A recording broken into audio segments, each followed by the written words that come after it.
Hi, everybody, and welcome to the Untitled Themed Entertainment Design Show. I am not Patrick, as you may have noticed. I am Rachel Nakamura. I am one of the senior producers at TETV, as well as one of the former producers of this show in particular. So today we'll actually be talking about Women's History Month a little bit, as part of our Women's History Month long focus on different topics regarding women in themed entertainment.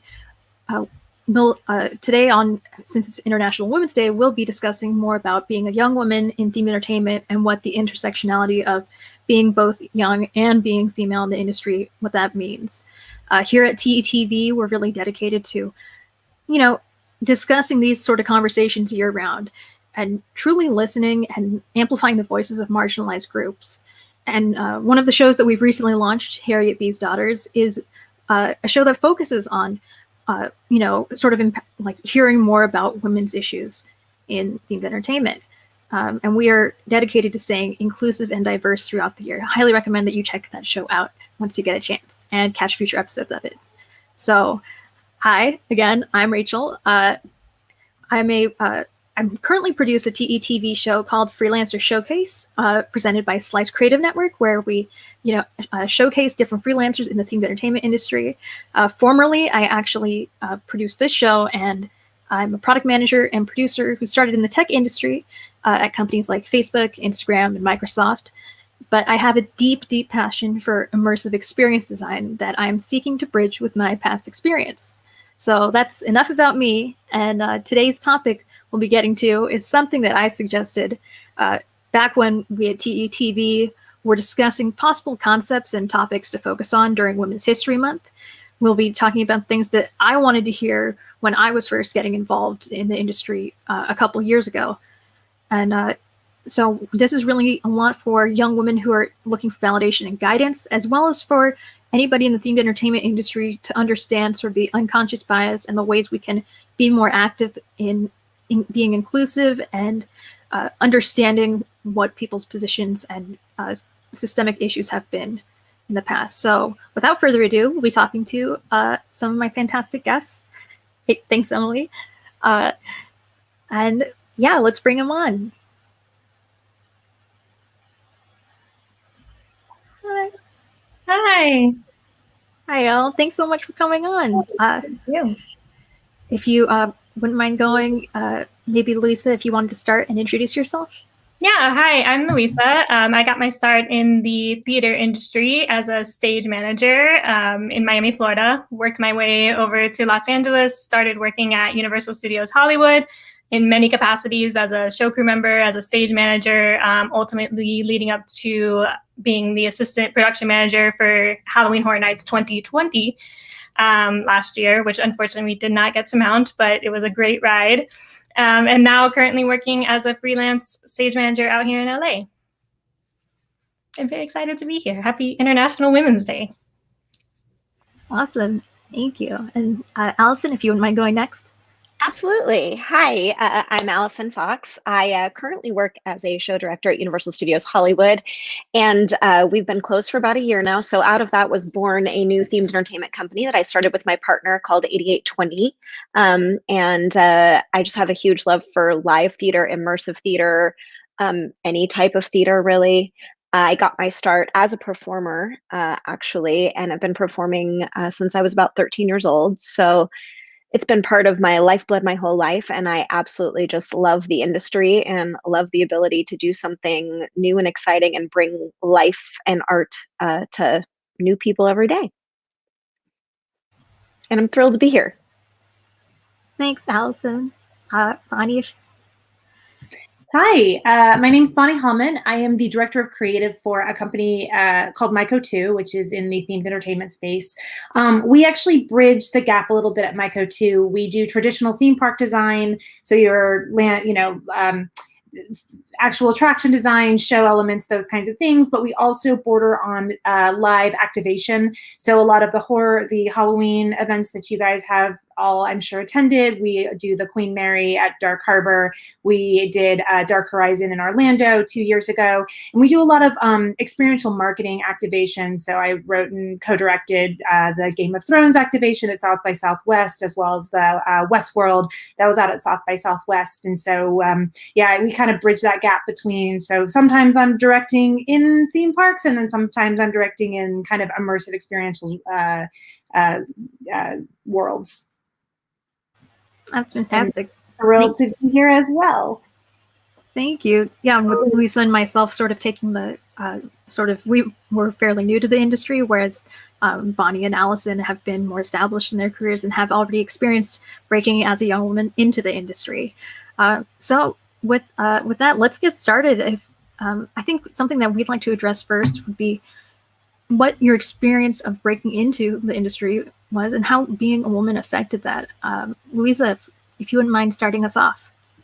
Yeah, for sure. So for me, I think it was a little bit different of an experience where I grew up in a kind of bubble of Miami where minority rules, most of my experiences were fairly female dominated, and where they weren't, my mentors were wonderful men that kind of helped me on my journey. So my break into the industry and my first real experience with understanding the true male dominated nature of the entertainment industry came after I had graduated college and moved across the country.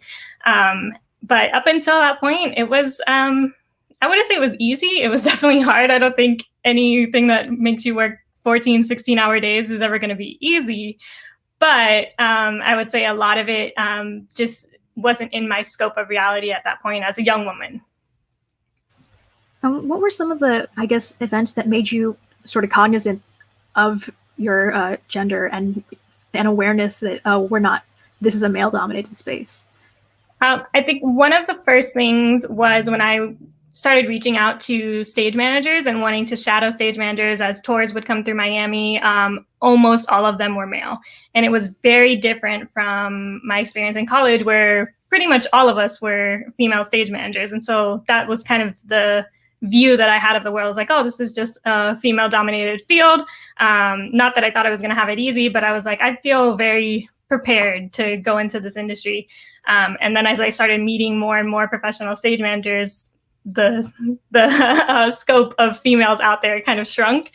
And that was the first time I really became aware of it. And then I think the first time that it really kind of sank in for me that I was seen different because of being a female came in very gradual and nuanced ways where it wasn't, no one ever was like, go make me a sandwich because you're a woman. You know, it was very small here and there comments, and a lot of them very unintentional, of just this institutionalized sexism that we have that seems a lot bigger than we are and that we can handle. So it came in a lot of, can you sit in here just to take notes? Or are you sure that you can, especially when I was on, when I was a stagehand, can you lift this heavy box by yourself? And me just walking up the stairs casually, having no problems, not even huffing, and being asked 3, 4, 5 times, like, are you sure that you got this? And like, well, I think if I didn't, I would ask, or I would show some sort of signs of a struggle. So for me, it's been very subtle, which is a little bit hard to deal with because you don't really spot it right away. Yeah, and calling that out is not as simple, as somebody says something like directly incredibly sexist, or that it's more, these other comments that are sort of underhandedly, they undermine your knowledge and experience Right. a bit. Yeah, I don't know, Bonnie or Allison, if you'd like to talk a little bit about some of the challenges you might have faced. Go ahead, Allison. Go for it. Not dissimilar to Luisa. I mean, a lot of it is the almost passive-aggressive challenges of just kind of, I haven't experienced downright overt, hey, you can't do this because you're a woman, ever. But absolutely, I think Luisa nailed it when she said, I don't think it's intentional most of the time. I really do think it's just bred into people to communicate with women sometimes in a way that is very questioning. Are you sure you can do that? I've done, like Bonnie, a lot of stuff with, monsters and blood and gore. And there's a lot of, oh, you probably don't want to do that because it's icky or it's scary, or a misunderstanding of, just that. I wouldn't say that we're not as capable. I don't think that's what they're intending, but I think that in a way they're trying to protect us because they see us as like these fragile beings. And it is much harder to deal with than the overt comment, because the overt comment, you can stop and say, hey, I'm not going to tolerate that. That's no way to speak to me.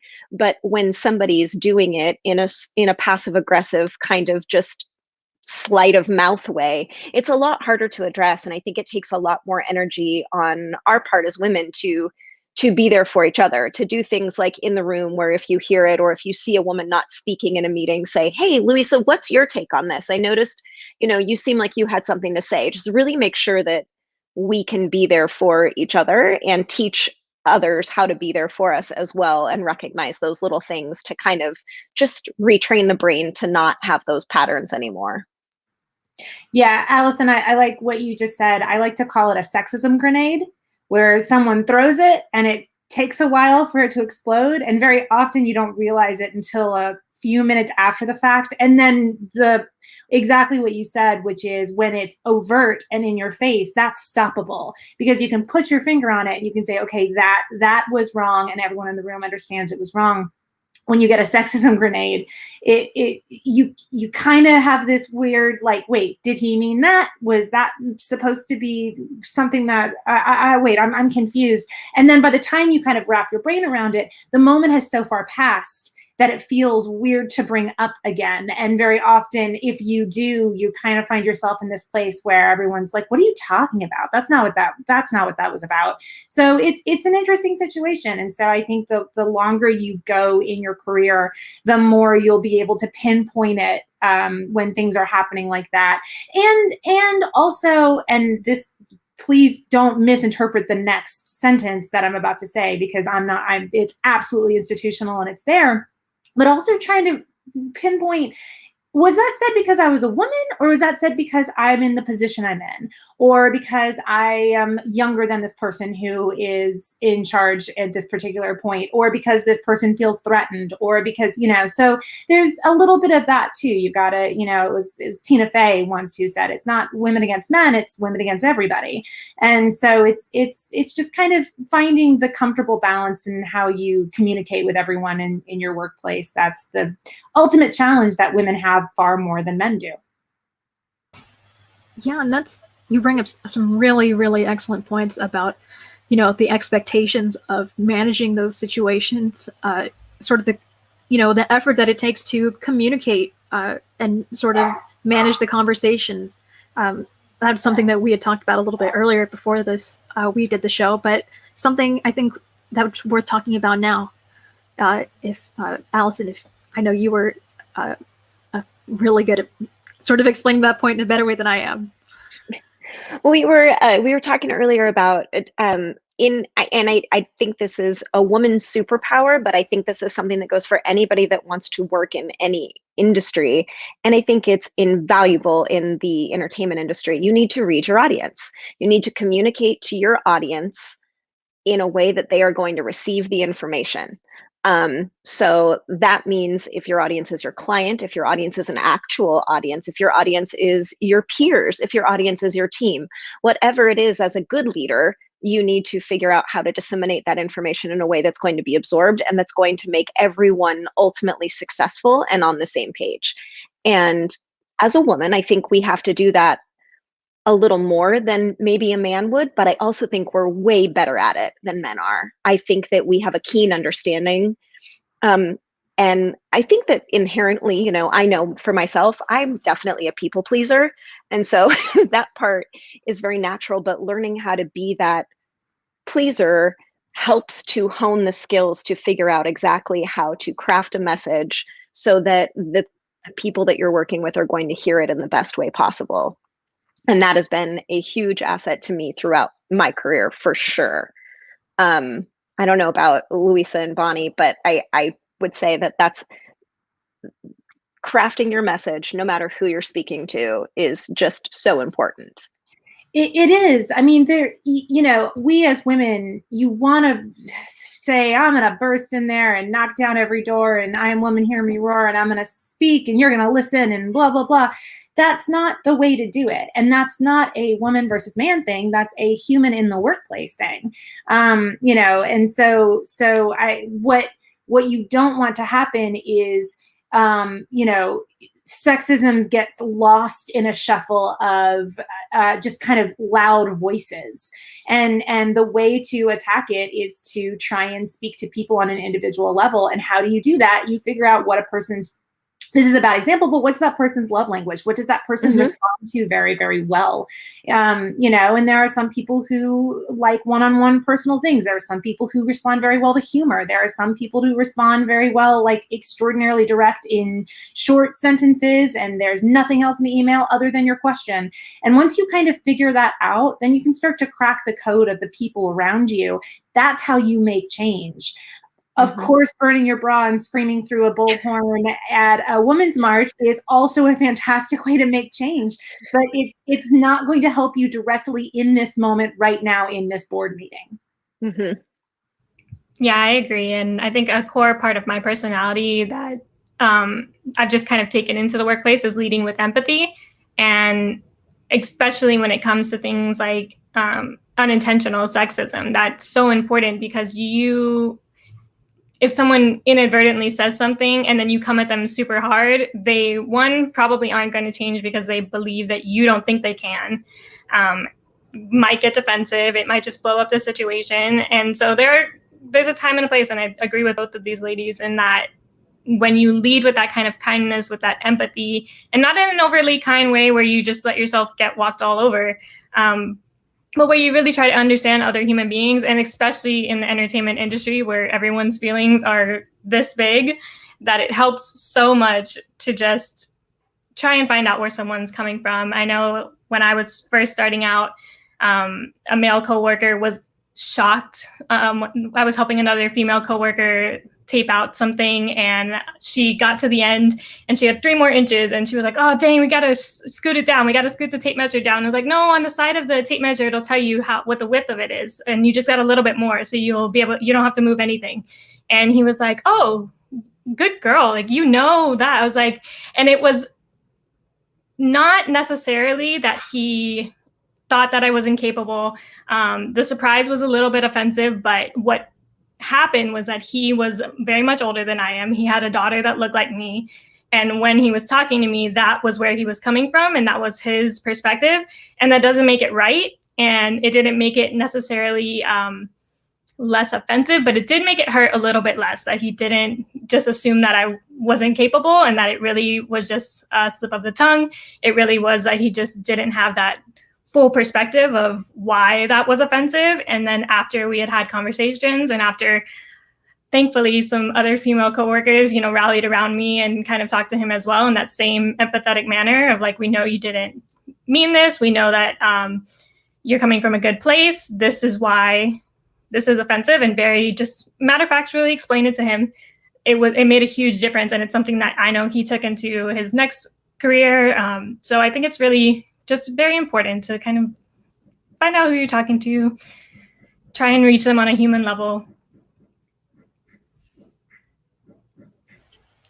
Yeah, that's fantastic. And I think you're really nailing something that's this really, fragile situation where it's this careful balance of trying to get your point across without, coming across as, in a tone that's really harsh, or trying to, say this without being mean. Like there's this whole balancing tightrope act that sort of needs to be done when you're handling a situation like this. And I guess I'd love to hear a little bit more about sort of what it meant or how you were able to get like the women around you to get together and come up with a solution to talk to this person, or what that was like.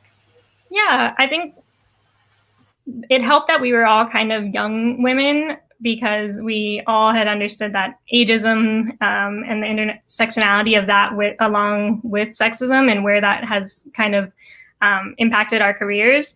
But it really wasn't like I came out of there like, I'm so offended and we all need to like gang up on him. It was really just, we went to lunch and I was like, did you guys catch that when he said that? Because it was really offhand. And to me, maybe I'm just oversensitive, but this is how I took it. And then they kind of went from there and they agreed with him. And one of the women at the table was actually really good friends with him, like closer than the rest of us were.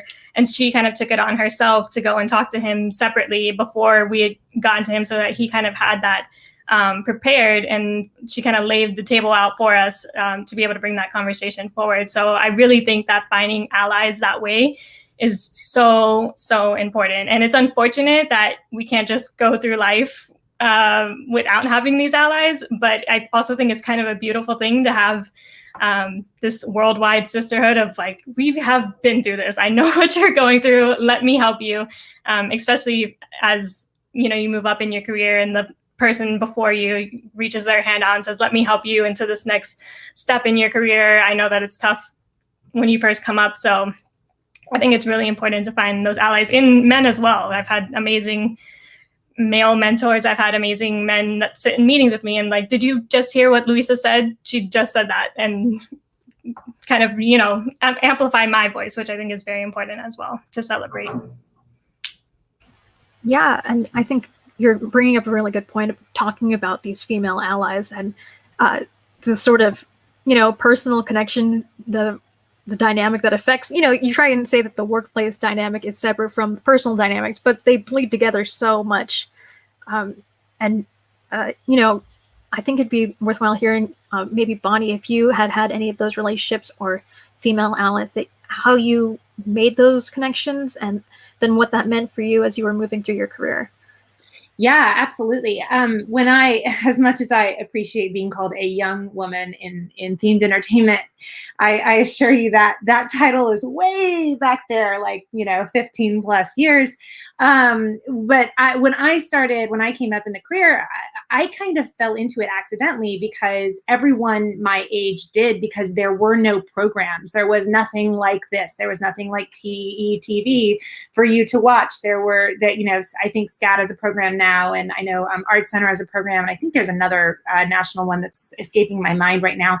Nobody went to school for themed entertainment. Nobody, you either did it because your parents did it and you understood that way, or you kind of accidentally fell into it, which is what happened with me. I came up through theater, and a bunch of theater people that I was working with, I was at first a performer, but long time ago, and then ended up being director, writer, stage manager, and kind of fell into the industry through that medium. And when I came in, there were very, very few women. There were lots of times that I was the only one at the table. I was super, super fortunate because I started working with really, really fantastic people.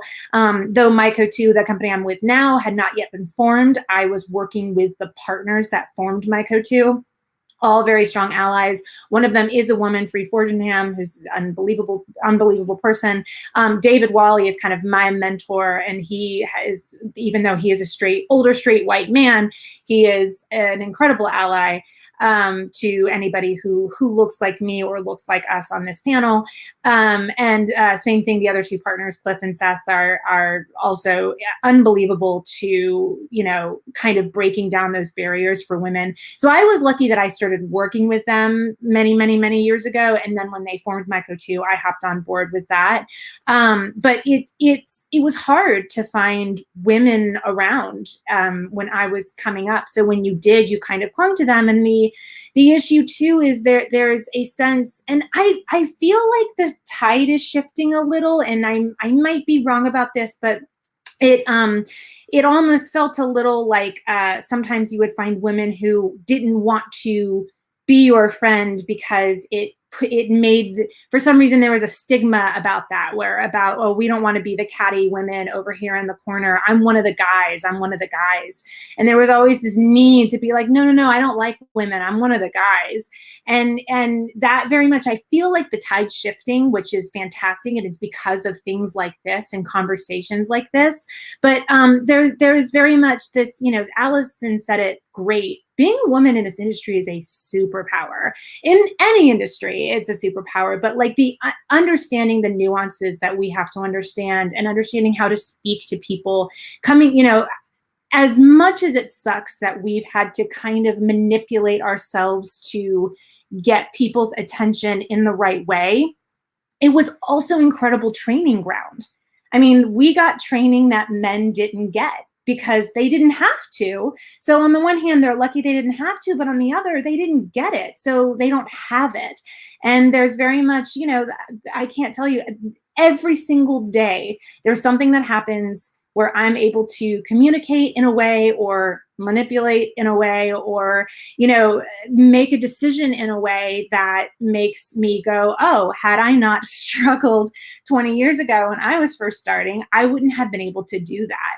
So I think it's, as much as it sucks, it's about leaning in and finding other women who can kind of see, like I said before, burning your bra is great in the street, but it doesn't help you in the boardroom now.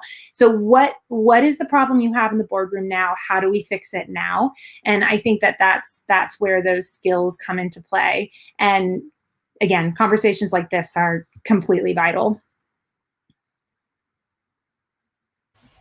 Yeah, and I totally agree with everything that you're saying in terms of, and it's good to hear that, especially as someone who's young, or like for me, who's just starting out in theme entertainment, really, hearing, these things that I'm hypothesizing will help me later down the line, but I don't actually, I'm just hoping they actually help me, but I haven't seen proof of that yet. They will, and it's bad. It's not sexy advice on paper. Like, hang in there, kiddo. Things will, get better. All this struggle now will be great. And that's not what you want to hear. But it's not that I'm saying to accept it.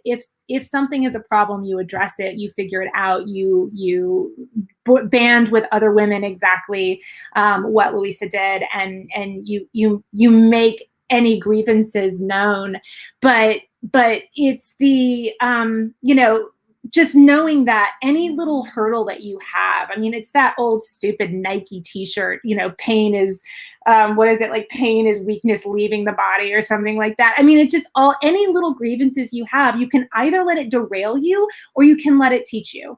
And women get taught lessons that we don't necessarily want, but help us tremendously in the future. And we're kind of lucky in that sense. And so that's part of your superpower. Take it and turn it to good.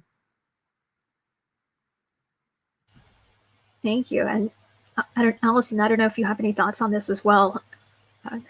I just echo everything Bonnie says. And honestly, being a woman who's been in a boardroom with Bonnie and watched Bonnie handle those problems in the moment, in the room, when she could have screamed through a bullhorn, it's incredibly valuable. It's incredibly valuable, like Jamie just said, to support each other, to band together, to learn lessons from each other. Because we have a lot of knowledge. And if we're all willing to have these conversations and share it with each other, we will literally be unstoppable. We really will. And I want to echo, so Allison, you had a really good point. Allison and I worked together a couple times at Universal, and there were times when, and I remember sitting in Allison's office being like, okay, I need you to tell me about this person, or I need you to tell me, and instead of like, no, I had to figure it out on my own, you go figure it out on your own, there was a full open communication of, watch out for this, don't say this, do this, and this is part of that, understanding your audience, exactly what she said, and the more we can share and communicate with each other as allies, the better we're all going to be. Agreed. And I'd love to know sort of the balance that, how you strike a balance between making sure your point is communicated across directly and being aggressive enough to really get something done without being too aggressive, which is something that as women, we don't want to be, labeled like men are more likely to be labeled a boss, and we're more likely to be labeled a bitch, for lack of a better term. But how do you manage that, or how have you managed that, and how did you get sort of navigate that space? Bonnie or Allison, or even Luisa, feel free to. For me, it's living and learning. As cliche as this going to sound, watching people like Michelle Obama, Kamala Harris, people that are very respectful in the way they're speaking, but have a very direct message. And when they're interrupted, calmly say, "Excuse me, I was speaking. Excuse me, I'm not finished." Or, "Okay, thanks. I'm glad you got your point out. Let's circle back to what I was saying and let's drive that topic home." Um, it's about managing the conversation again. It goes back to knowing your audience. If you know you're in a room with somebody who, if you so much as interrupt them when they speak, is going to fly off the handle, then you wait for them to finish and say, "I hear you. Okay, now back to what I was saying," or, whatever tactic works well. I think there's a certain part of it that personally we have to let go. Sometimes you can do everything right and you're still going to be, you're still going to be told you're bossy. You're still going to be told you're being too aggressive or that you're too animated. I think that's just the way some people manifest insecurities, the way some people deal with strong, not just women, but strong people with opinions and people that know what they want and are determined to get what they want. Do you have anything to add, Bonnie or Luisa? No, you brought up an amazing point. I had a writing teacher who I just adored, who is part of the reason that I feel like I'm in the career I'm in. And she used to say, "Thicken up, sis." And that was her way of saying, like, toughen up your skin, because it's not always easy and you can do all the right things. And it's sometimes will make, it'll sometimes make people won't like you. And we as women, and this is one of the hardest things, like, men just aren't brought up from the tiniest little boy. Men are not brought up to need to be liked. That is not a concern that people have. I even remember, and I have one of the strongest, most powerful women as a mother that anyone could have, and I'm super, super lucky for that.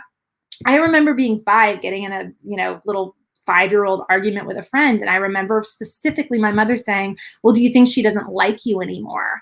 And that was a really, I don't know why, like, even at 5, that stuck with me, where it's like, oh, I have to be liked. And that's something that women are taught. And it's this weird thing that, and of course you want to be liked. Of course, everyone should want to be liked. You should make people feel good when they are around you. You shouldn't be a person, whether you're a man or a woman, where everyone's like, "Oh God, here they come again." And, that's not a goal that you need. That doesn't make you strong or good. But women more so want to be liked. And so there is often an inappropriate response to a slight in a meeting, or being talked over, or being told, "No, we're not going to do that. That's not a good idea right now." As opposed to a man who is not taught, "I need to be liked," versus a woman who is taught, "I need to be liked." The response is, "Oh shit, I'm not liked right now." And there is often an inappropriate response. And then we kind of start to do these mental cartwheels in our head, which make us go, "Okay, well, maybe I shouldn't speak, or maybe I need to go back and revisit things that I did before. I'm not qualified for this." And then that's when the anxiety sets in, and that's when the imposter syndrome sets in. And so if we as women can just toughen up a little bit, thicken that skin a little bit, not to become hard, but to not let ourselves be derailed, when inevitably, as every human being in this industry, you will experience your idea being shot down. It is just a fact of life. So if we take it not personally as women, but as, okay, that's where that went, let me figure out what to do next and move forward. Once again, we as just a sex in general will be able to move forward a lot more efficiently. Yeah, I agree. And I think the big word is empowerment, and making sure that women know you have that space, take that space. You don't have to be aggressive to do it. You can be genuinely just yourself. If you are an aggressive person, amazing. If you're not, amazing. I am very introverted and had to spend a long time learning that really was my superpower. That, like, just like Allison said, learning that, I'm very quiet until I have something to be said. And everyone knows that when I do speak up, that it's something I've thought about, that I've meditated on, I've observed everyone in the room. And it's a very thoughtful conversation that I'm starting. And so I kind of learned to harness that. And I would encourage any woman as you're coming up through the industry to learn what your superpowers are and to really embrace them. And you might have to work on them. I came from two military families. And so my approach to a lot of things was very direct. And like, if you didn't know your lines, I'll kick you out of rehearsal, which isn't necessarily a bad thing. If it's 2 or 3 times, I just don't want you to waste my time. But there was a point in my life where I kind of had to learn to take the edge off a little bit, to lead more with kindness, to kind of find that imbalance and find where that assertiveness was really helpful and where it was needed, especially if it was for amplifying the voice of a fellow woman or man who just wasn't as assertive as I was. And also that being quiet and speaking when I've got something really important to say. And so those superpowers, I think, are just really, they're super. Yeah, and I think, you've all touched upon this key idea of, speaking, like, you have to be very cognizant of the way in which you're presenting yourself in speaking. I think at least something I'm curious about is how much when your idea gets shot down, the way in which it gets shot down, how do you differentiate between your idea being shot down and somebody berating you? Because, especially if there's a pattern of repeating itself of not just me bringing up an idea and that one not working for XYZ reason, but me bringing up an idea and being told that is bad, or that, like, of course, like, that was so, beneath you to suggest something like that, or not worthwhile to discuss, and if you want to push back a little, without being seen as, well, I'm just upset because they didn't like my idea. Well, it's more about, I'm upset because of the way in which they spoke to me or the way in which they were derogatory to me. How do you, sort of, I found myself a lot checking in with, female friends and colleagues, saying, after an interaction's happened, saying, am I crazy, or did that happen? Like, did somebody actually say that to me, or the tone they were taking to me, what was that like? And am I having a reasonable reaction to this? I don't know if there's other ways in which, you sort of have a test for figuring out how much abuse, or how much, how much is too much. I think what you're you're touching on another subject, which is extremely important, especially for women and the mental health of women. But even outside of the gender, right now, you're actually just touching on a toxic work environment. You know what I mean? Like, we have all worked there. Unfortunately, they exist in this industry. I'm not going to name names of companies, of course, but there are several, unfortunately, in themed entertainment, and a lot of that stems from the fact that people who get into themed entertainment are very often big personalities. And a lot of times, when you get a bunch of big personalities all fighting for their next step, or their next situation, or their next, thing, it tends to sometimes breed a toxic workspace. The other times too, a lot of themed entertainment has to do with really, really big IPs, really international, huge IPs that everyone knows. I know with Mycotoo, we work with a ton of movie studios. So all of a sudden we've got these like movie people in our mix. So not only are we dealing with the producing team and the direction team, and it's the Michael Crichton, camp is in here, or the Game of Thrones people are now on board, or the Westworld, HBO's here. So that tends to breed a lot of, it tends to breed sometimes a toxic work environment. And at that point, male or female, you just personally have to know, okay, how can I put my brain in a drawer and just get through this environment? Or is it affecting me mentally? And if that's the case, then you need to start searching for other opportunities. Like to a point, like with what the example that Luisa brought up is a great example. There was a person who said something offhandedly. It wasn't intentional. They brought it up. The person, it sounds like, went, oh, this is the reason why. I'm sorry. Thank you for teaching me. That's something that you can manage. There are some areas where you can't, and there are some people who can just toughen up, sis. There are some people who can just let that roll off their shoulder and move on. And if you can, then that's great. I'm not going to say whether it's good or bad for you, because it just is. If you find yourself in a toxic work environment where you're berated for an idea, as opposed to, oh no, we can't do that right now because of XYZ, and then we move on, unfortunately, that's not a gender situation. That is a environment situation and an industry situation. And we need another panel on that, because that's a huge issue.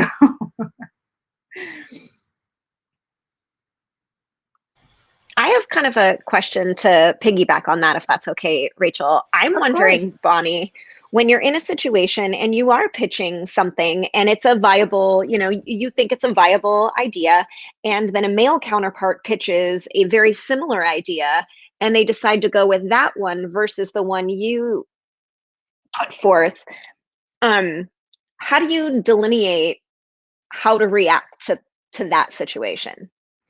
That's such a common thing. And for anybody who's not yet kind of have not yet found their way into this industry, like, just buckle up, because that is coming your way. It is unbelievable. Yeah, to me, it's exactly what you said, Allison, which was, your audience. And so there are sometimes that happens and you're like, oh, that was deliberate and that was a slight, and okay, all right, I get it. So I'm either going to attempt to bring it up, where if that person doesn't do well with that bringing up, that's when you check the box and say, I don't want to work with this person anymore, and if I don't have to, I won't. Or the other part of it is, if you can subtly in the meeting, so Joe Schmo has said basically the exact same thing that you've said. And when you say, okay, well, when I pitched this idea before, I wanted to do XYZ. Joe, how would you manage XYZ? Oh, interesting. So now I'm part of the conversation. So I think that there's that part of it too, with, oh, okay, so when I brought this up, that's interesting because you said, you wanted pink curtains. That's interesting because when I brought this up, I wanted blue curtains. So I'm wondering, let's have the debate now about pink curtains or blue curtains versus, wait a minute, that was my idea. Now it's both of our ideas and we're just debating the different variants of it. If you can subtly get yourself in, which I have very much done before, if you can subtly get in that way, that's the only answer I have, other than, okay, that guy's a dick and I'm just gonna move on. Thank you. Yeah, that's like, hearing you say that is just like this, this very intricate dance sort of you're doing of specific steps to, get what you want without people like having to be very overt and be like, hey, back off. That was like, you're just slapping your name over the thing I just said. But doing so in a way that people actually will hear you. Because I think what you're talking about is something that people are much more receptive to. If you, instead of making it a me versus you issue, it's more of a, how are we going to figure this out together? We at Mycotoo actually have a thing. We say one team, one dream, which is kind of our way of like attempting to say we're all working for the same goal, and that's actually one of the things I really like about themed entertainment. I kind of bounce back and forth, not as much lately, but I used to do a little bit of screenwriting here and there, and did a couple just atrocious TV movies, and so there's so much ego in our industry. The one thing that is beautiful about our industry is, whereas internally we might know what companies were doing an attraction, or who really spearheaded the attraction, or who was actually kind of at the helm, the general public doesn't know. When you stop somebody in this industry and say, hey, who wrote Smuggler's Run? They don't know. Nobody knows on the street. There's no name to these attractions. There's something really beautiful about that. There's something really lovely about when an attraction gets put up, or when an activation gets put up. It belongs to the audience. It doesn't belong to the screenwriter or the director or the producer. And so there's that mindset too, as if you can kind of put that mindset into your workspace, I think it does help even some things out and make everyone remember we are kind of on the same team. And when this thing's opened, yes, 1,000 people will put it on their resume, and some people will have actually worked on it and some people won't have, even though it's there, or some people are like passing the room where it was being shredded and now all of a sudden it's on their resume. I mean, then that happens and that's fine, but it belongs to the audience. And so I think that helps mitigate some ego. And if you can kind of interject that into the way that you approach things, it will help a little bit with what will inevitably happen, which is somebody will say your idea back to you as if it's theirs. That's something I'm curious about is I feel like I have a very team mindset of we just need to get it done as a group. However it comes out, we just need it as a finished product. But at what point when you start to be unfortunately passed up for promotions or different work opportunities, at that point where somebody who you had worked on this idea equally with and are not being able to work on a certain project or get to move further in a certain way because of the way that things shook out from before, is there any way that you can do that artfully, like the way that you insert yourself back into the conversation? Or, yeah. Sorry, I feel like I'm talking too much.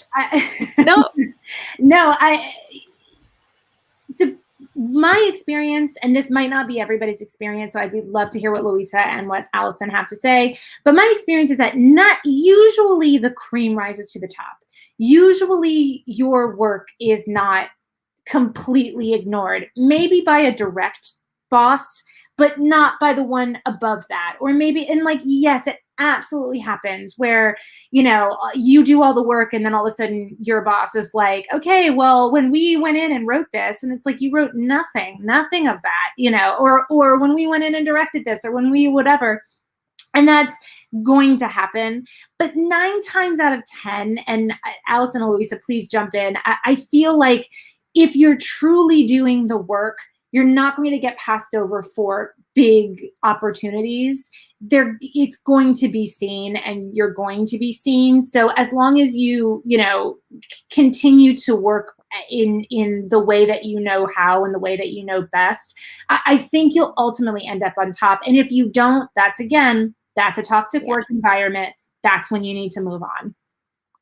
Yeah, that's exactly what I was going to say. Is it definitely, I believe you will rise to the top and it will get noticed, but if it's continually not, or it's being noticed by people outside of the circle or people in the industry that maybe don't directly impact your career path, they don't work with you, then really take a look at that work environment. And is it a toxic work environment? Or maybe is it just a work environment that's not going to foster your growth?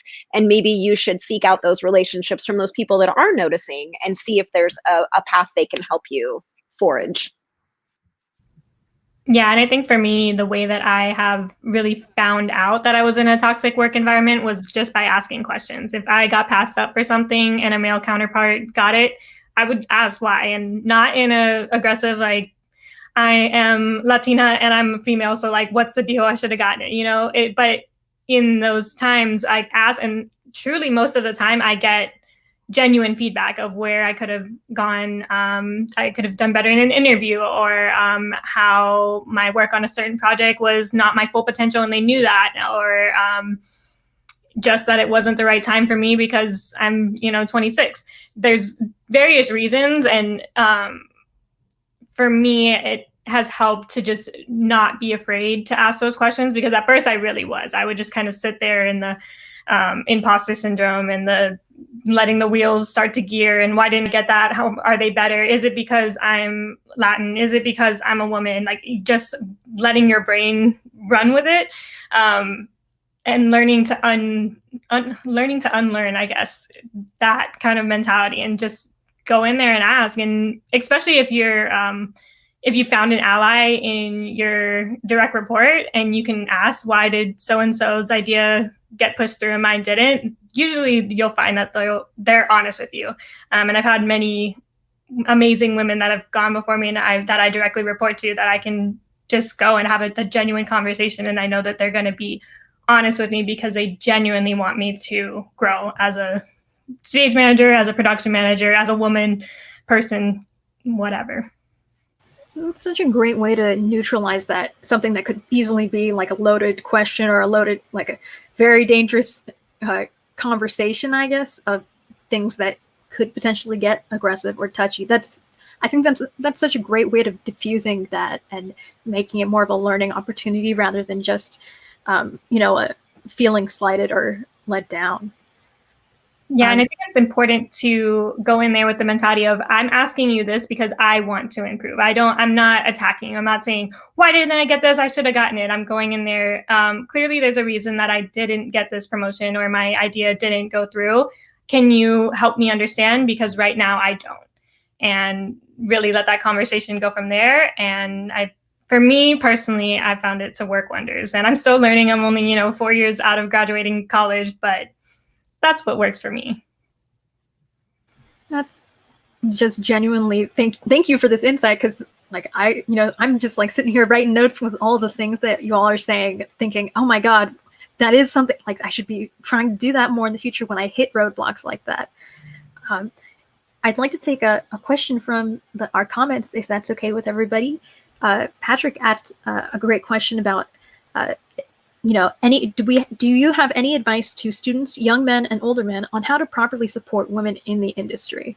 I know it's a big ask, but if any thoughts any of you have on that would be awesome. Maybe Allison, if you want to start off. Sure. I would say to just treat us the way that you treat everybody else.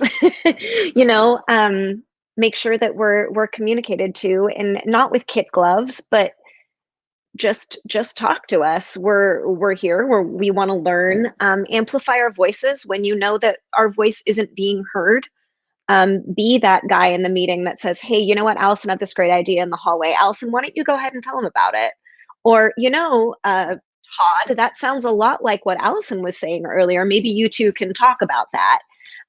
Being that person for us. Or when you hear an overt comment, stopping it. When you hear the backhanded stuff that's maybe behind our back, saying, that's not, let's not do that. We're beyond that.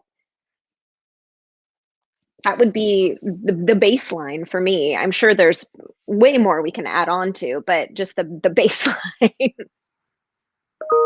Yeah, I think the biggest thing for me too is just listen.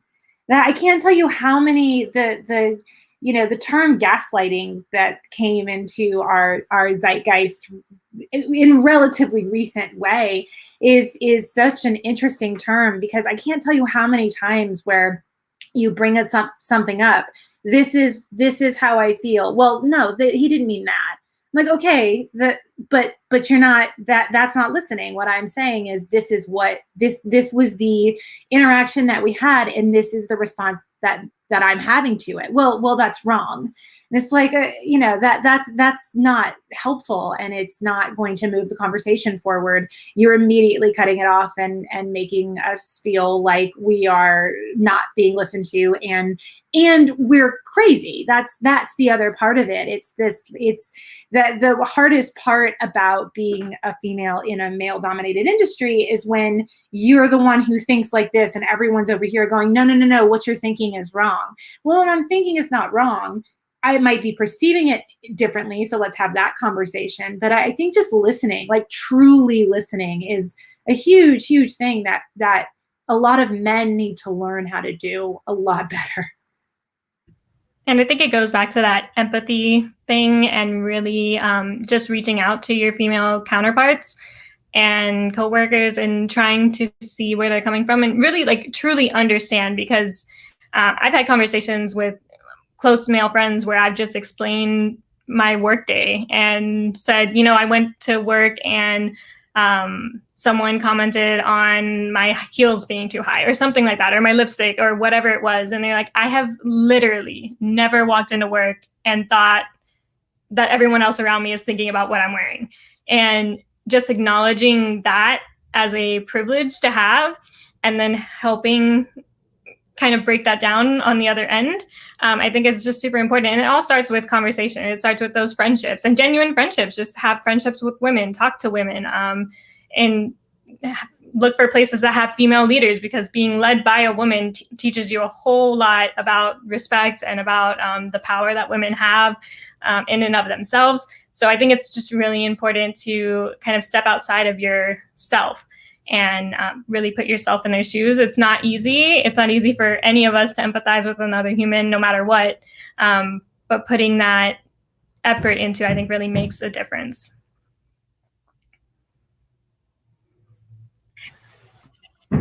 Yeah, and I think, this is like a situation where we're having, there's multiple conversations going on at once, where it's not just, how do we as women navigate this industry, but also how do we as women navigate, how do other people navigate themselves in relation to us? And, I think it can be intimidating and a little scary to think, oh gosh, I don't know what I'm doing wrong or what I'm saying wrong.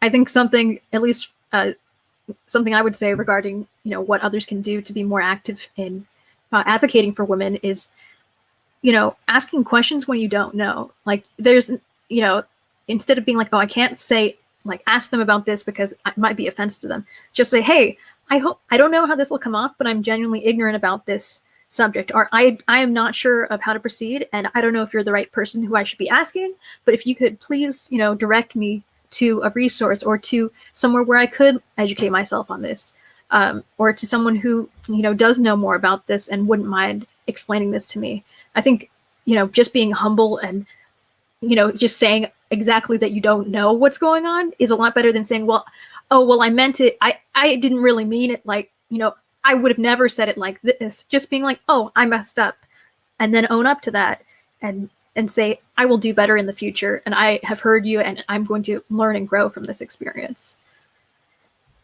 I think, well, that's something that, for any situation, you'd hope that other people are doing that for.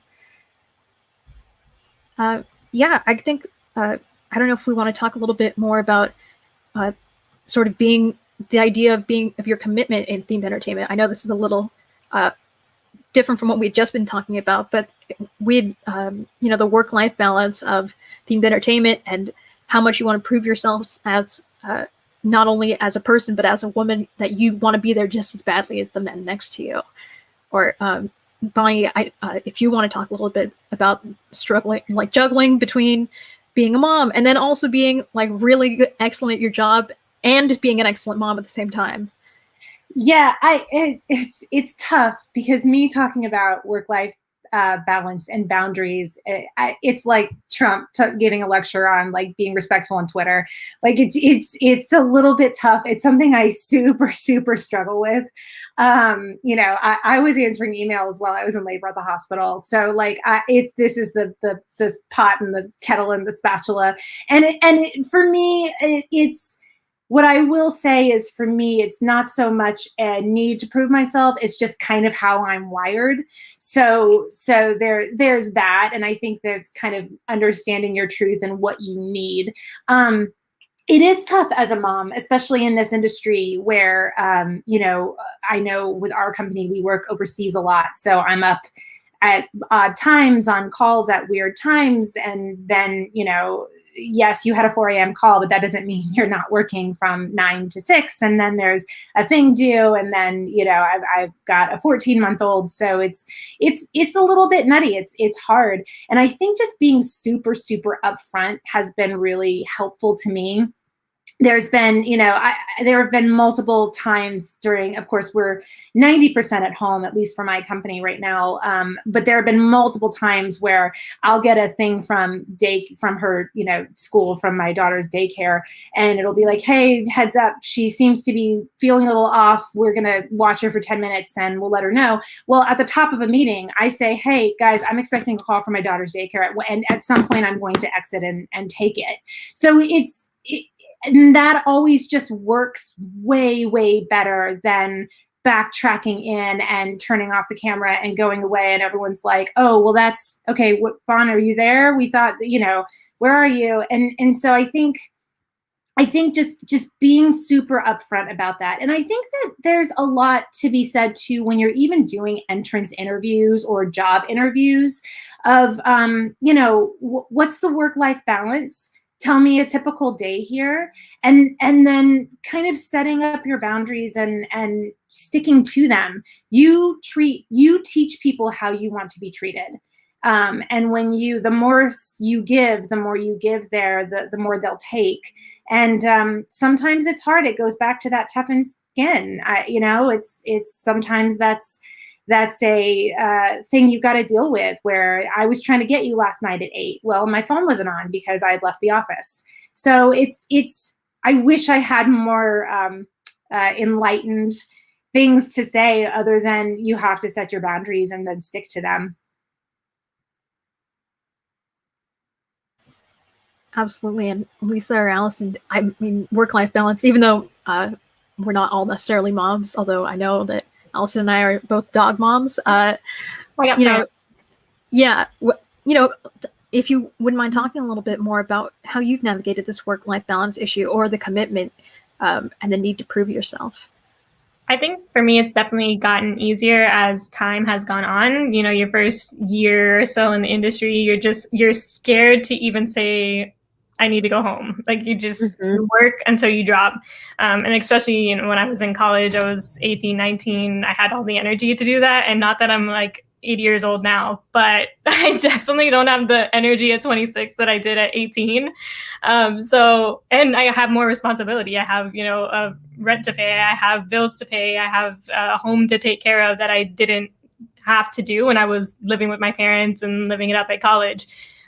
So really understanding that you are, as a growing woman, have these responsibilities now, and you have every right to live a full, balanced, happy life, just as anyone else, and men too. Like everyone needs to learn this lesson of saying enough's enough. And obviously you do have to put in the work when you first break in. And that is true for, I think, any industry. When you're a doctor, you have to do your residency. It always works out that way. But if you find yourself, 7 years later, which is the position that I'm in, and you're still working 12-hour days when everyone else has left, and if you agreed to 12-hour days, perfect, amazing. And I have definitely done jobs still that to this day where I'm, doing 6 days a week, 12-hour days, and I love it. But if I find that I'm the only one left in the office and it's very evident that everyone has gone home, they're, out drinking and having a great time together, and I am still working, then something needs to be said. And you just really need to have, and it's hard. I don't have really any advice other than to just do it and do it over and over and over until you find that bravery in yourself. The first couple of times are going to be scary, but eventually you'll kind of know what you're worth and where your boundaries are, like Bonnie said, and just firmly put your foot down. Absolutely. This industry is so up and down, and that you are going to have like 24 hours where you have to mount a show and you have only overnight to do it. And that's just part of the gig. So when you have time that you don't have to be doing that, you have to take advantage of it. Because sometimes that time is plentiful and sometimes it is non-existent, depending on the season you're in or how much work you're getting. And my hope is that through this pandemic, we've all kind of hopefully learned how valuable time can be and how important it is to make sure we take that time for ourselves, to, slow down, set those boundaries. Because like Bonnie was saying, if you start off trying to prove yourself and you're working, and I'm saying this from experience, you're working those 16, 18, 20-hour days, you're doing anything anybody asks from you, it is very hard to go back and retrain everybody to teach you in this new way where you want this time for yourself. And I have been super thankful for this pandemic, because up until this, I was it's fine, I'll be here all night long, I'll get this job done. And I'm excited at the reset button to go back now that this time has passed, to be able to be like, great, now I get to reestablish my boundaries. And I'm hoping that a lot of people that I work with do the same thing, because there is no badge of honor in working yourself into a mental state that is not healthy. There just isn't. And this business is going to do that to you anyway. So let it be the minimal times instead of being all the time. Those boundaries are so important. Yeah, I want to add to take your vacation. If you have vacation time, take it. There is no badge of honor for not taking time off. Like, take it. Take a mental health day if you need. If you don't think you can do a full week because of what your company is going through right now, take every Friday. Do what you need to do to take that's part of the deal when you sign up. Those days they're just sitting there. And to be quite frank, as someone also from like the company side, nobody wants you to have a bunch of vacation time sitting there, because if you leave, you have to get paid out. So take that time there's no badge of honor for what Allison said. There's no badge of honor for, burning yourself out until you can't function. That's so true. And something I don't know, like I can say set boundaries, and but me being better about that is a whole different, situation of, needing to really force myself to improve in that way. I'd love to, if we can, take a comment from the audience from Jamie. If you could go back in time and give advice to yourself when you were just starting out, what would it be? Luisa, if you want to start us off. I would tell my younger self to not depend on other people to tell you who you are, and in a way that is detrimental to yourself. Like, if people are giving you compliments, even then, kind of really internalize them and learn what you are good at, and let everything that you do feed your soul, as my grandma would say. And so for me, when I was first coming into the industry, I would just let the praise ring down and be like, I am just so good at my job. And then there were times where I would get criticism, and that mood would just drastically shift. So it was all 0 or 100, because I truly didn't know where my worth was. And that is just so vital, and it's so hard to figure out, and it's something you're going to figure out along the way. I'm not going to sugarcoat it and say figure it out before you get there and then do it, because it's going to take you probably your whole life. But it is something that I constantly work on now, that I wish my younger self had known to do, to just, after a show, to go home and take a day to just reflect on that show. How did I stage manage? What could I have done better? What did I do great? And own the things that I loved about what I did, and also equally own things that I can improve on and work on those. And I think it's just, I don't know, it's just so vital, especially as a young woman. Everyone comments on literally every facet of who you are, aside from your work ethic. And then you get this whole vision of yourself based on everyone else. And obviously what your boss thinks matters, what your company thinks matters, holding yourself accountable matters. But without that internal fulfillment and drive, you just become so lost. So I think that's the number one thing I would tell myself, and also any young woman kind of breaking into the industry.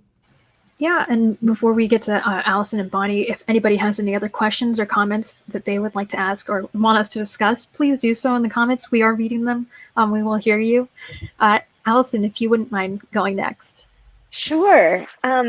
I would tell my younger self to stay authentic, regardless of the advice that maybe people that came before me gave me, the stuff that doesn't sit quite right with you. Don't take that advice.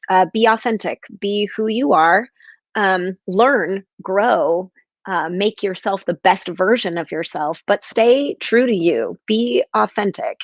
If you are not a corporate person, don't become a corporate person to fit into the job that you think that you should have, and to not be defined by a title.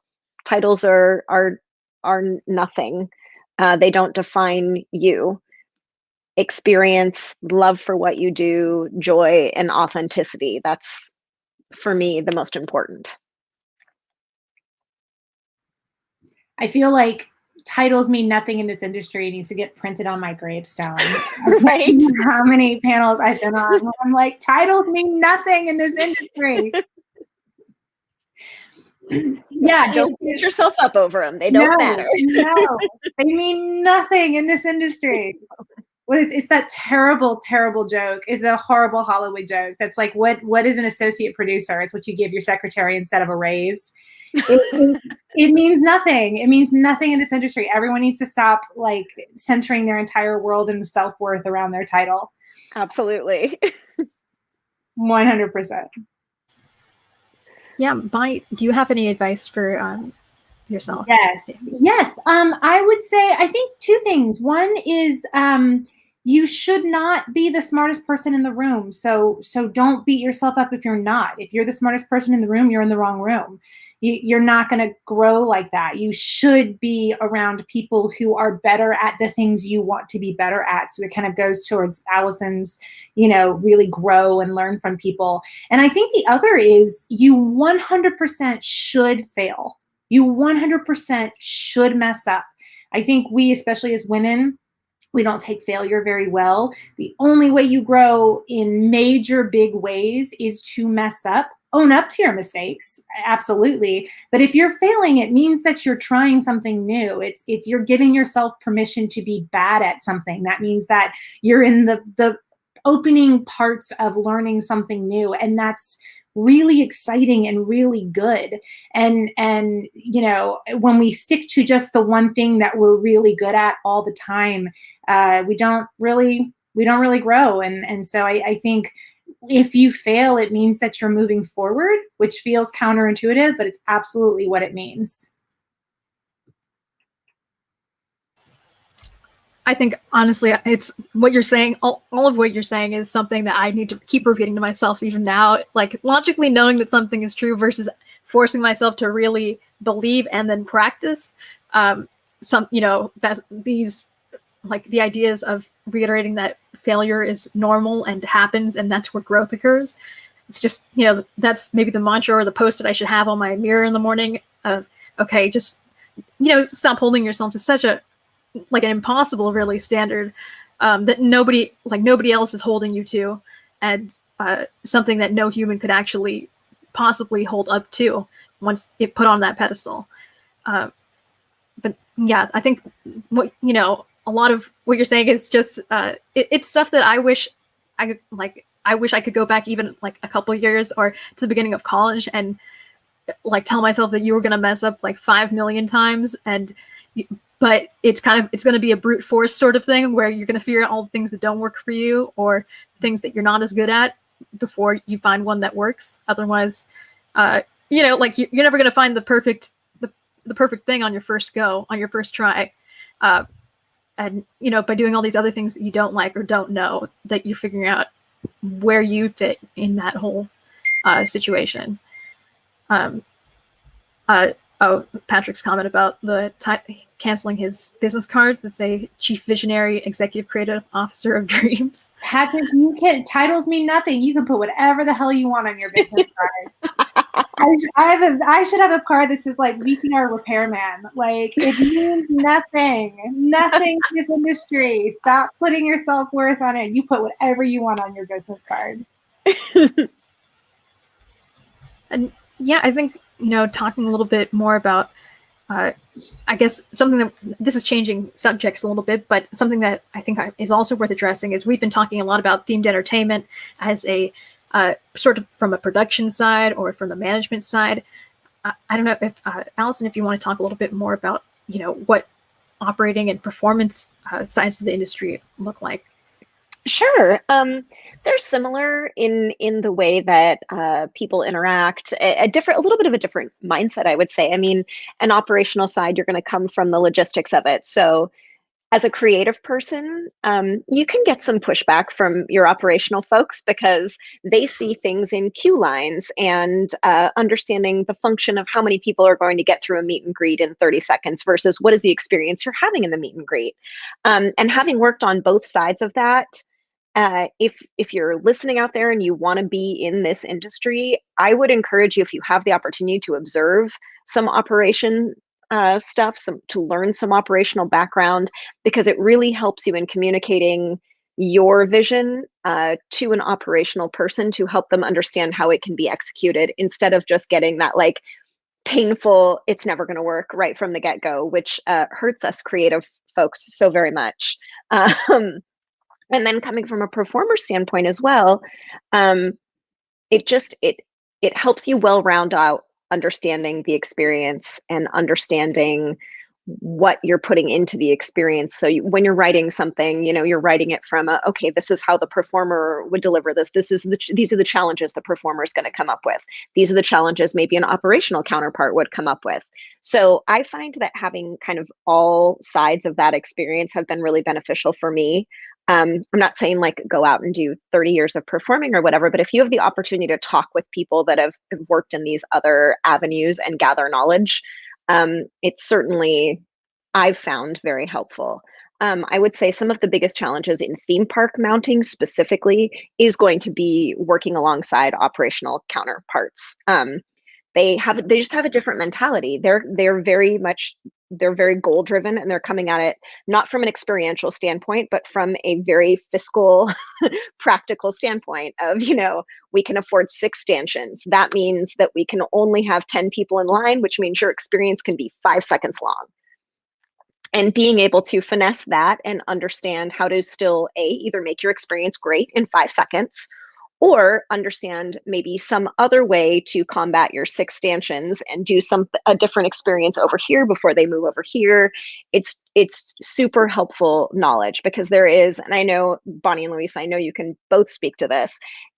Usually the 2 teams in theme parks are different. So you have an operational team and you have a production team. And oftentimes you'll even have a third party, which is the creative team.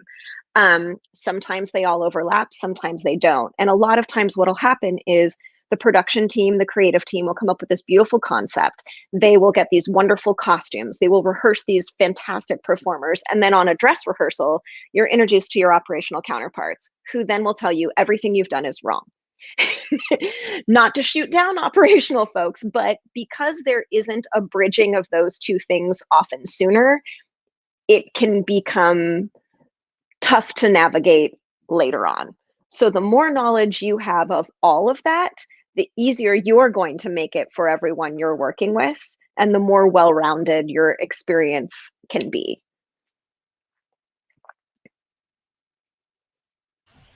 Yeah, Luisa, I don't know if you or Bonnie would like to talk a little bit about that, or if you've come into some of those butting head sort of moments, or anything that incorporating sort of what we've talked about being a young woman in the industry and then trying to solve these bigger management problems that are like much like larger scale and larger scope.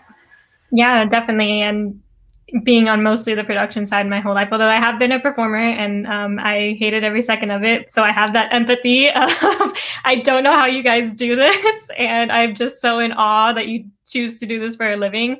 I think it's just equally as important to be on the other side and to, like Allison said, reach across that bridge and really understand, back to empathy, where they're coming from. Because like Allison said, you can design this just like such a beautiful costume, and then you put the actor in it and they can't move. And what good does that do anybody? The audience, us, the actor, it doesn't do anybody any good.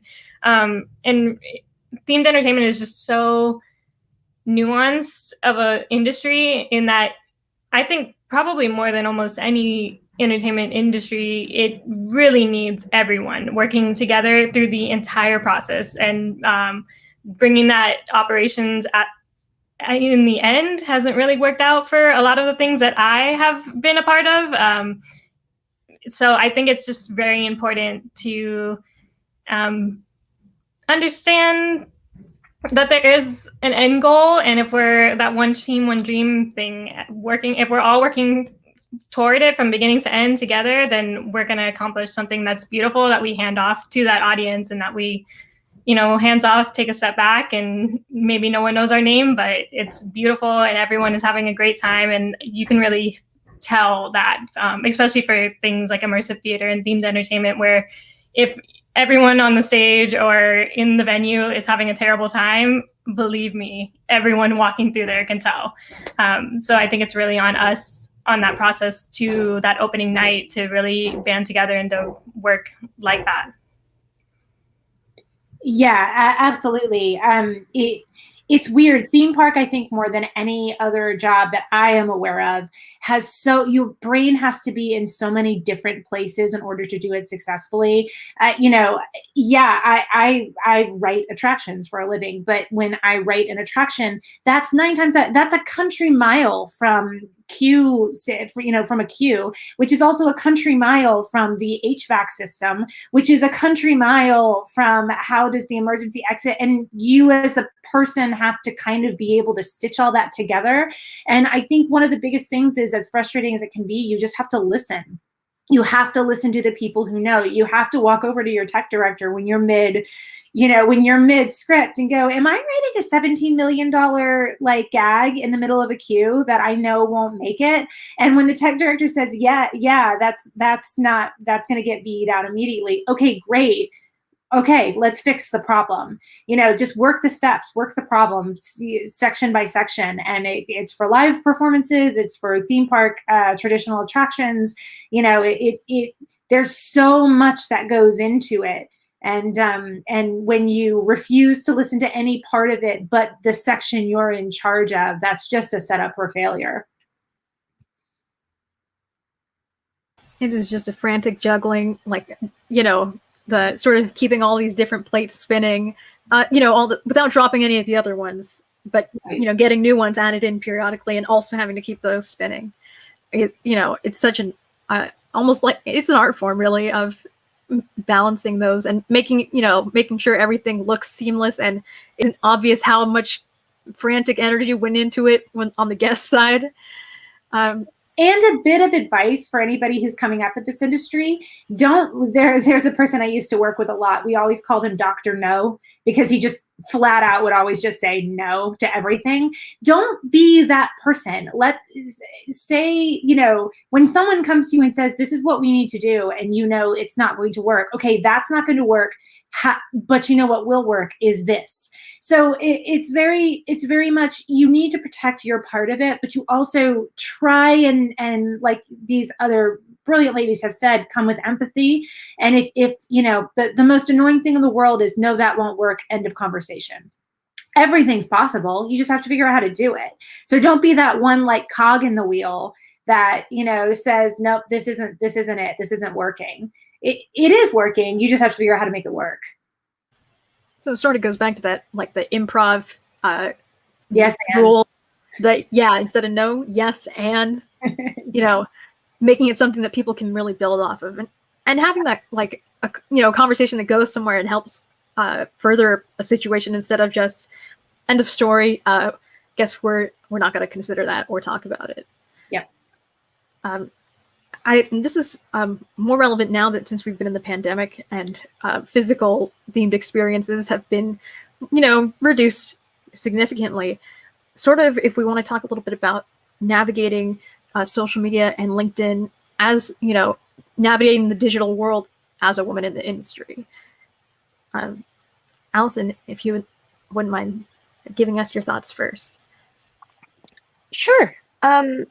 I've been pretty fortunate, I have to say. I haven't really encountered a lot of what I've seen some of my female friends encounter on LinkedIn, which is, kind of the inappropriate reaching out under the guise of it being something professional, but then it not being professional. I just try to keep all my posts, as professional as possible. Make sure you're managing your relationships in a responsible way and not just people that seem a little bit off, I guess, kind of using your intuition. I don't know that I'm the best person to answer this because I haven't really encountered any of it. Luisa, have you? Yeah, I definitely have. There's a lot of, especially on places like LinkedIn, where you go in starry-eyed and you just want to believe that everyone wants to help you find your next job. That you have to kind of inch your way into these conversations and just really be on the lookout for red flags. And you have to be open, because if you just, any man ever that messages you just I'm not having it, then you obviously are going to have a harder time finding work.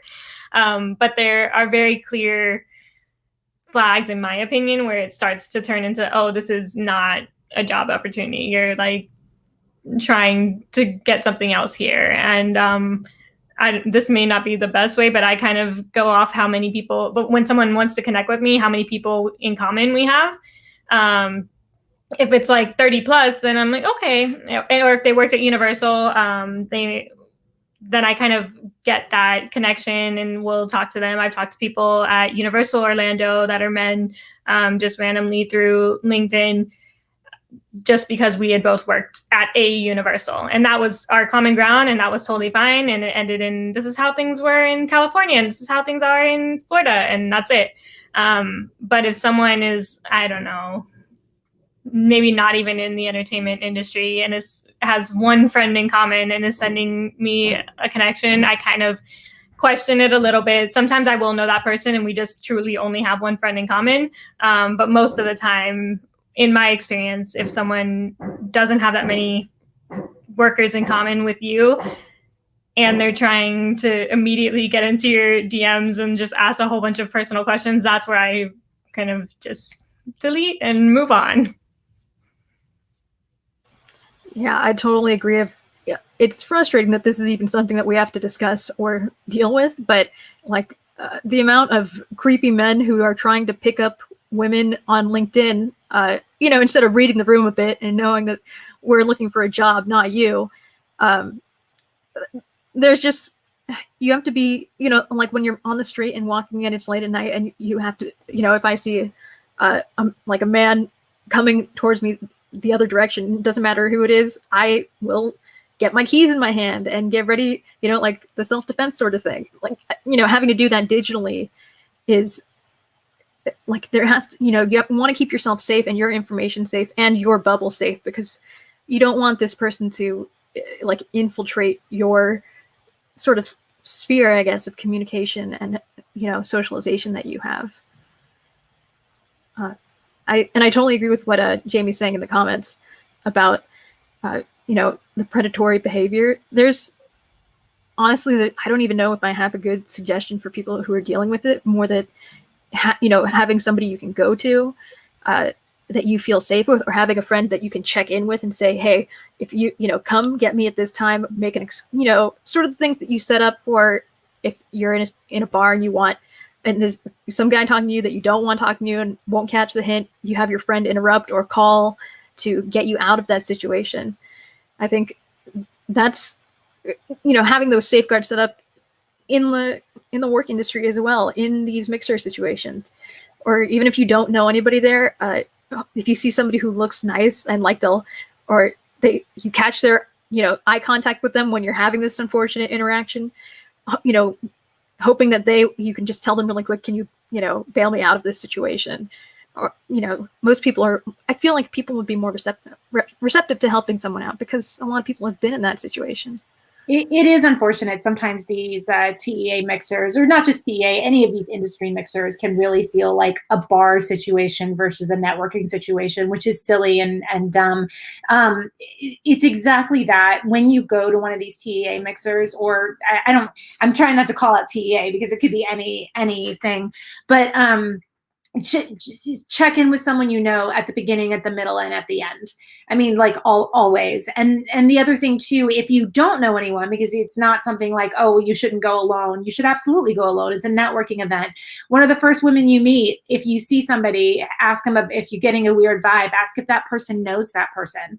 If you come and ask me, hey, you see that guy in the brown blazer over there, do you know that person? No, actually, I do, and I can say, hey, be kind of careful with that, or no, he's a really great guy, or no, I've never met them. Well, now you've opened up the conversation of, I was just getting weird vibes from him. Do you mind if, and then kind of set up a check-in plan. It's sad we have to do this, but you do, well, I don't really have to because I'm an old fogey, but all you young folks. Also, it's funny. I have a husband who's in the industry as well. So between the two of us, we're not targets. We're no one's interested. So, but it for anyone young and coming up, there really is gross predatory behavior, and it's unfortunate. And go in with a plan, just like you would a bar. 100%. The other thing, this happens a lot, unfortunately, at IAPA. And a lot of times too, it's because people are drinking. There's a lot of drinking, a lot of parties. People are going from party to party to party where there's a lot of free booze, a lot of free beer.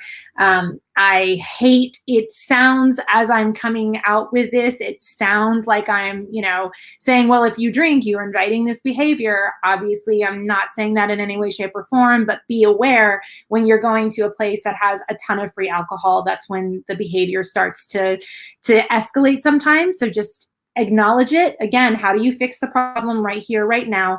Acknowledge it and put yourself on just kind of a double check guard.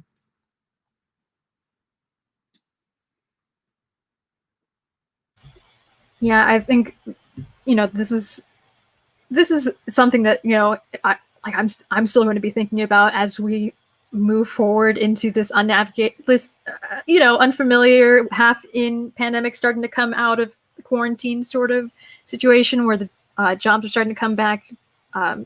It's like translating these experiences and these, I feel like I've picked up so much new knowledge and information from all of you. And just during this pandemic of like the themed entertainment industry has become so digital and just absorbing all of that information. It's been, I don't know, I can't wait to apply some of the stuff that we've talked about in practice once I get a chance to, or sort of force myself to adhere to these best practices that I can, often preach, but not always follow, like with the setting your boundaries. I don't know if any of you have, if we could go around and hear everybody's maybe final thoughts as we're sort of wrapping the show up. Thank you again so much for coming on and talking to us and having it feels really good to be able to talk to other women about stuff that often we kind of just brush under the table. Bonnie, if we want to go to you first for maybe last thoughts. We need more women in the industry. So brush it off. Don't let the bastards get you down. Do what you can. Don't be scared to fail. And come on, we need more. So let's go. Come on, the door's open. And Allison, let's go over to you. Agree with everything Bonnie says. Let's band together. Let's learn from each other. Let's be stronger together. And let's not be afraid to fail, and let's fail big and learn big. And then the next thing, it's going to be awesome. And don't forget to use your superpowers. Thank you. And Luisa? Yeah, seconded to both of those sentiments. Really just don't be afraid. And I know that's easier said than done, but I think we do need more women, and I don't want any of this conversation. We've talked about a lot of hard subjects and a lot of things that you may have or will go through, but that doesn't mean that this industry isn't still beautiful and that you will meet wonderful, amazing humans, and that in the end it's worth it, because it totally is. And the more women that we have in our ranks, the better workplace we can make this for everyone, men included. So like Bonnie said, just come on and join. Take the leap of faith. Well, thank you all so much for all of your wonderful insight and thoughts about this subject. As just to say a little TETV spiel to everybody, we had 2 new shows that premiered this month: the Slice Freelancer Showcase and Harriet B's Daughters, which does focus more on being sort of navigating the themed entertainment industry as a woman and sort of the issues that come with that. And if anybody's interested, you can catch us on our website at themedexperiencetv.com. And that's about it from us. Thank you all so much for coming on. Thank you. Thanks for having us. We'll see you next week, everybody. Thank you. Bye.